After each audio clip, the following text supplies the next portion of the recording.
Hello, welcome back to Otter Pop Culture. Today is the 11th episode of Movie Mondays. So, in this Movie Monday, we're going over Zack Snyder's Justice League, which just came out on HBO Max, and like last week actually, and I wanted to kind of digest it a bit and kind of take it in and understand what I liked about it, what I didn't like about it, and all that stuff in between. There's really not much I don't like about it. I really, really liked it. I thought it was so fun. Um, 4 hours long, yeah, that is pretty long, but I feel like in the same time you can do Endgame and sit through 4 hours long or 3 hours long type of movie where everybody's like, get your drink, get your bucket of, get a cup so you can pee in it so you can watch it. Just like that wasn't that big of a deal. Like, sure, it felt like it was long, but it didn't feel like that because so many things were happening. I feel like the same thing with this one. I feel like this did have some slow parts, but the slow parts were there made more sense for them to have it be there. So I have a lot of notes on this. So I'll try to break it down as much as I can. If you don't know the background between why we're getting technically a second Justice League in 2017. There was a Justice League movie that came out that was directed by Josh Whedon. He's the one that did the first Avengers movie, Buffy the Vampire Slayer and Cabin in the Woods. He did it, and he took over because Zack Snyder was starting to do it, but then he had a family emergency, and so they assigned Joss to kind of come in and just do and pretty much pick up everything and make it into the visual that I think that they were saying like that Zach would like it to be, but I think that he put so much of his own stank on it, and it definitely showed. It definitely showed a direction where you definitely can see the difference between the road of DCEU and the road of MCU, where MCU has kind of been leaning into the more like lighthearted, funny kind of pieces and nothing really tongue in cheek. It kind of stays PG-13y and maybe even less with the jokes. Like, it doesn't really push the boundaries too much with anything, honestly anything, other than I think the most shocking thing that happened was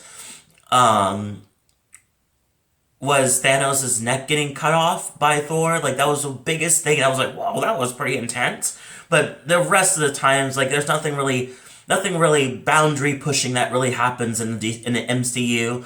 But I always notice that does happen in the DCEU. But the DC itself has always been much more of a darker, more serious direction. And I felt like this Zack Snyder's Justice League brought that back into motion, so they can see the difference. Because I always, as a huge DC fan, I'm more of a DC fan than I am a Marvel fan, but I love them both. I grew up with both of them, so I love them both pretty equally, or respectfully. I like them both, but I favor DC. So I'm very familiar with DC's darker direction, more serious direction, more bloody, more pointed, and much more less kind of the kids that looked at it like me, like, we got it, you know. Marvel, on the other hand, they did go dark here and there, but it kind of stayed light in a way, and I felt like Disney was right to buy them because they kind of have that same type of direction where it's like Disney doesn't really go too dark, and if they even do, it's very like bam, done, you know. They pull it right back into something much more lighter. So I'm glad that we moved away from the, as people call it, the Justice League, and go into actual Justice League, where it actually gives you that dark, that gritty, and that seriousness. Because I think that is what this space DC is. So I really, really liked it. So let me talk about some things I really liked about it. First of all, in the beginning of the Justice League, I guess Justice League. Pretty much it had Superman showing up, and he's like he's getting filmed by this kid, just like asking him different questions. Of course, we know the infamous mustache that's missing because he had to do the Mission Impossible movie at the same time. So that's cut out completely. And then we go into the we just jump right into the whole direction of the end of Batman versus Superman, how that ended with Superman dying, and it goes into how that his shouting or his yell, his cry of like dying, like pretty much woke the mother boxes that were scattered all over the world. And I feel like that made way more sense than having the mother box being talked about or being introduced when Batman explodes one of the parademons, and then on the explosion of the blood it was like three mother shapes of the mother boxes, and he's like, oh, that must be what it is. And it's like, that doesn't make any sense. That wasn't a Josh Whedon direction. So yeah, so that one I really liked. I love the fact that we have more Cyborg. I think that when Zack Snyder said that Cyborg's supposed to be the heart of the movie, it definitely feels that. You can definitely feel the arcing that was completely missed in Joss Whedon's like Justice League, which is very weird. Like the fact that he wasn't really being fleshed out through it made no sense. And it definitely makes me nod into the more suspect into how Joss Whedon treated him, and the fact that he was barely in that movie, but more in this movie, and makes sense to be more in this movie, makes you believe that there's more to this reason why the guy that played Cyborg was very against this whole, like, he's like, I'll never work with Joss Whedon, anything like that, like, ever again kind of thing. Another thing was that the tone is much serious. I love that. Little bit of laughter, like some humor here and there, but it made sense. It made sense to have those humor points where it was. I know that DCEU tried to lean into more funny things with Shazam and have him be a little more funny, like lighthearted and for kids kind of direction. But I felt like Joss Whedon leaned it too far because he thought, the Avengers was pretty funny. Let's give them like a little bit of let's lighten this up a bit. And they did, but a little too much, and it was too much like Avengers. And I felt like in that direction it was like when you see Zack Snyder's Justice League compared to Joss Whedon's Justice League, you definitely can see there's a difference between. You can definitely see the MCU and DCEU difference of what the tone are between the two. Not bad, one's not better than the other, but you definitely see that the humor that Joss wanted to put it inside his Justice League definitely made more sense to be inside the Avengers in the MCU direction, where it's much more lighthearted. So you definitely can feel that when you don't see as much of those jokes. So like, oh yeah, this is how it's supposed to be going. What's another thing I want to talk about? Mira. Mira comes back, but she comes back British, and it's kind of weird. And I think that's makes me think that due to Amber Heard and her and Johnny Depp's lawsuit thing going on, which was a messy thing. But I think at the end of it, I think it might have pretty much fucked up her direction of being Mira. I know there's a whole thing of people like writing this whole petition to have her be removed from from Aquaman entirely. So I think they might have been listening, because the British thing made no sense unless they're replacing her with somebody else that's actually British.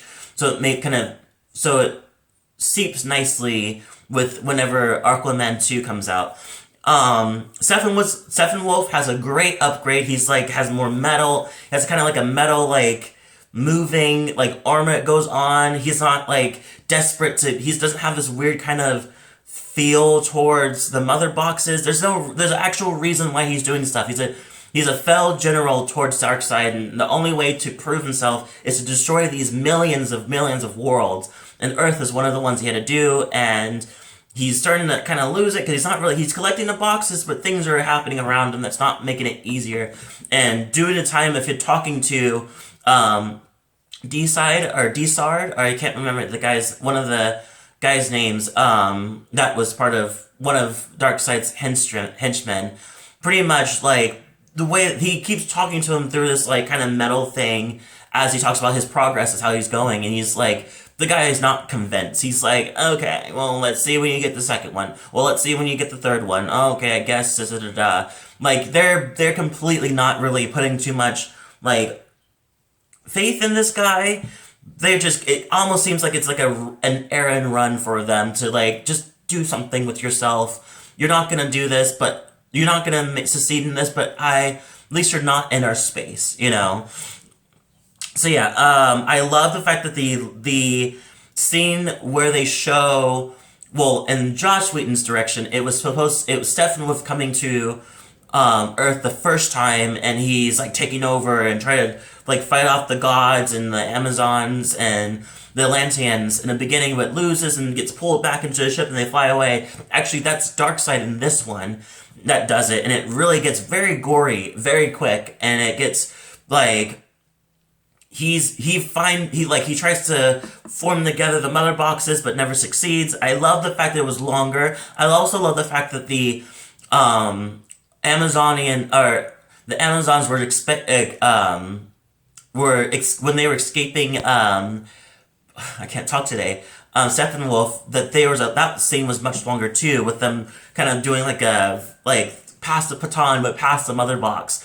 Yeah, I like that one. I love the fact that it was much gorier. I love the hard R rating that we got from this, because I think that we deserve to get this since we've been waiting long enough for this, and since they gave him the green light to do his full-on vision, I'm glad that he just like, well, it's gonna be rated R, it's gonna be pretty gory, and it's going to be very long, so I can expand my whole vision.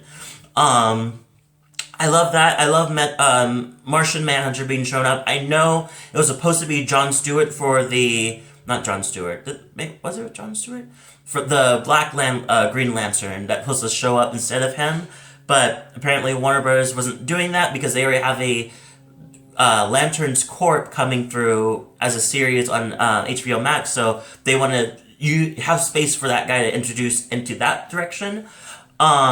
This nightmare sequence in the very, very end of this movie was really interesting. I'm glad that we got more detail what's going on. Apparently, Lois Lane was the answer to everything and was the key to stopping Darkseid, and I think we see that due to the fact that apparently Batman was supposed to be the person that protects her, and it doesn't really work out.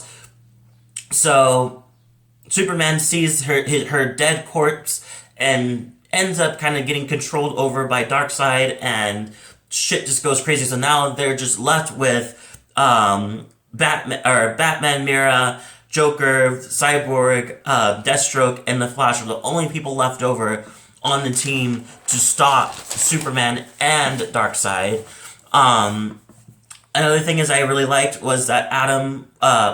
Actually, before we move away from the dream sequence, or nightmare sequence, not convinced with the Joker. Still not convinced with Joker. I don't really care. I don't think I really care too much for Jared Leto's Joker at all. I see this whole redemption. Oh, give him a chance. Oh, he wasn't really in much scenes. It's like, now it's showing you that it's not really the fact that he wasn't in much scenes, more the fact that his Joker just wasn't convincing anybody. And I think Josh wasn't convinced. And I think Snyder wasn't really convinced entirely, because it just didn't really feel like he really fleshed out Joker fully. I feel like it almost felt like a parody version of Joker. But he was there nevertheless, and he did what he needed to do. But I just not convinced with it. We got introduced to the Atom, which was really great at the very end of the movie.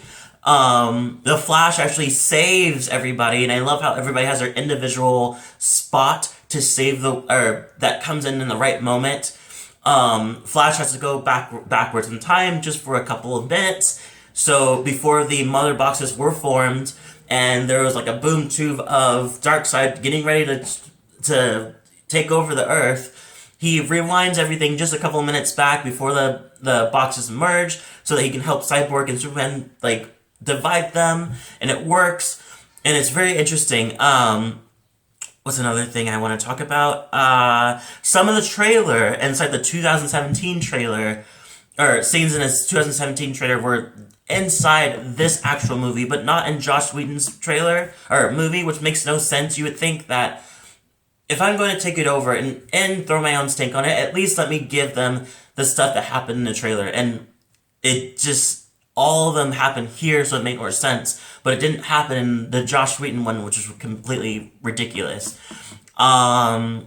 what else was a good one? A lot of cliffhangers. It was way super intense, especially with the dark side, like, tunnel when he, portal when he started appearing and he's getting ready to come on with Granny and, D-Sard or whatever the guy's name. Like, it looked intense. I was like, this is feeling very Infinity War, where you're like, oh god, is this gonna go downhill? Oh, this is the end. But it doesn't. They end up saving everything, which is really, really great, due to the fact that we may not even get the other two movies. So it's great to at least have them end with a happy note, I guess. Happy-ish note, I guess, because Darkseid was like, I'm still coming. I also love the part where, Wonder Woman actually, like, she takes the last blow to Steppenwolf by pretty much, he's like, the boom tube is starting to close, or the portal's starting to close on Darkseid, because they're realizing the box is divided, so it's starting to close, and she, like, jumps up and slices Steppenwolf's neck, or head, and it perfectly rolls right into the portal, right on top, like, right below Darkseid's foot, and he just breaks it, and it's just completely badass, and I love that direction of just, like, and take your fucking head of your general with you, you know, like, it's a good badass, like, I dare you to come back to this, because this might be your head next, you know. That's pretty much it I have for this. I really liked it. I thought it was really fun. I thought that we got to see more of so many more characters. We got to see Wonder Woman in the most appropriate, like, about the same amount. But I love the fact that we got to see more people, and I'm glad that Snyder got to express his whole, like, visual of how he wanted his actual movie to go. So if we don't get anything, at least we get this, and I definitely feel myself wanting to watch it over and over again in different spots, and I'm really happy with what came out. It makes me really happy to be a DC fan. Leave a comment below, tell me what you thought. If you liked it, let me know. If you didn't, let me know. I give this, I usually do this out of 5, easily, for me personally, a 5 out of 5. If you, don't forget to like this video if you like the video, and subscribe, hit the notification bell too, so you get more of my videos too. And thank you so much for watching, and I'll see you all in the next video.